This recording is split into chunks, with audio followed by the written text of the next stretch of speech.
શ્વાસને રોકી અને બીજાને બતાવો કે જો હું કેટલી સેકન્ડ શ્વાસ રોકી શકું છું. પોતાના જ શરીરની સાથે ચેલેન્જ. સેલ્ફી લઈને મરીને કંટાળ્યા એટલે હવે શ્વાસ રોકીને મરવાની ઈચ્છા થતી લાગે છે. આપણે આપણા શરીરને ચેલેન્જ કરીએ છીએ, મતલબ આપણે આપણા કુટુંબના, આપણને પ્રેમ કરનારા લોકોની માટે એક ગંભીર જોખમ પેદા કરીએ છીએ. કારણ કે બાઇકની હરીફાઈ કરતી વખતે એ વ્યક્તિ ભૂલી જાય છે કે એની સાથે બહુ બધાના જીવન જોડાયેલા છે. શ્વાસ રોકતી વખતે ભૂલી જાય છે કે બહુ બધાના જીવન એની સાથે જોડાયેલા છે. તમારે દોડવું હોય તો ખરેખર તો પહેલા કેલેસ્થેનિક કરવી પડે, પગને મજબૂત કરવા પડે અને પછી ધીરે ધીરે દોડવાનું શરૂ કરાય. એક દિવસ દોડાય, એક દિવસ ન દોડાય. એમ તમારે શ્વાસ રોકવો છે તો મેડિકલી પહેલા લંગ્સ ફાઇબ્રોસિસ છે, તમારા ફેફસા સારા છે, તમારું હૃદય સારું છે, એ ચેક કરાવવું પડે ને. સીધું જ હવામાં તીર મારવાનું, આપણે મરી જઈએ તો પાછળ બધા રડે, પણ આપણને મજા આવી ગઈ એક સ્ટન્ટ કરવાની. એવું કેવી ફેશન? તમે જેને પ્રેમ કરો છો એને લાઈવ તમે મોબાઈલ પર બતાવો છો કે જો હું શ્વાસ રોકું છું. તમે શ્વાસ નહીં રોકો તો તમારી પત્ની કે ગર્લફ્રેન્ડ ભાગી જશે. એને શ્વાસ રોકવા સાથે પ્રેમ છે.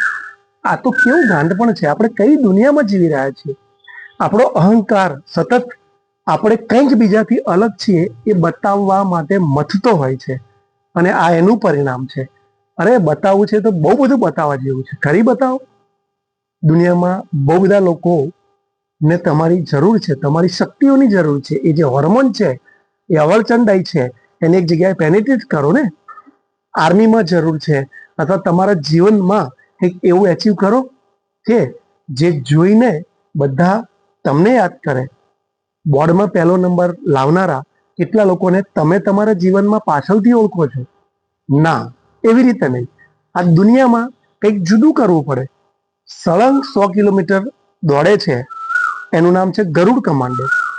તો શક્તિ ત્યાં બતાવવાની જરૂર છે. અથવા એવી જ બીજી રીતે પોલીસ કે બીજા દળમાં ભરતી થઈ અને લોકોને હેરાન કર્યા વગર લોકોની સેવા કરો, તો દુનિયા બધી જ સામેથી તમારા વિડીયો બનાવશે. આ તો તમે તમારા મૃત્યુના વિડીયો બનાવી રહ્યા છો.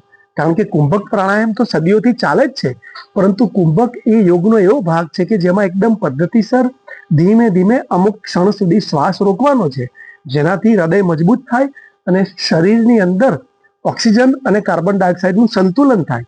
કારણ કે શરીરમાં કાર્બન ડાયોક્સાઇડ વધી જાય તો આપણા શરીરને નુકસાન થાય, એટલે હવાનું એસિડોસિસ કહેવાય. અને એકલો ઓક્સિજન હોય તો હવાનું આલ્કોસિસ કહેવાય. એનું સંતુલન જરૂરી છે. પરંતુ જીવતા રહો તો સ્વસ્થ રહો, મસ્ત રહો, હોર્મોનને યોગ્ય રસ્તે વાળો. અને તોય શ્વાસ રોકવો જ છે તો મેં વચ્ચે કહ્યું એમ પહેલા તમારા લંગ્સ ચેક કરાવડાવો, હૃદય ચેક કરાવડાવો, દોડો. પહેલા મસ્ત દોડી તો જુઓ, પછી શ્વાસ રોકો. અને એ પણ કોઈના માર્ગદર્શન નીચે.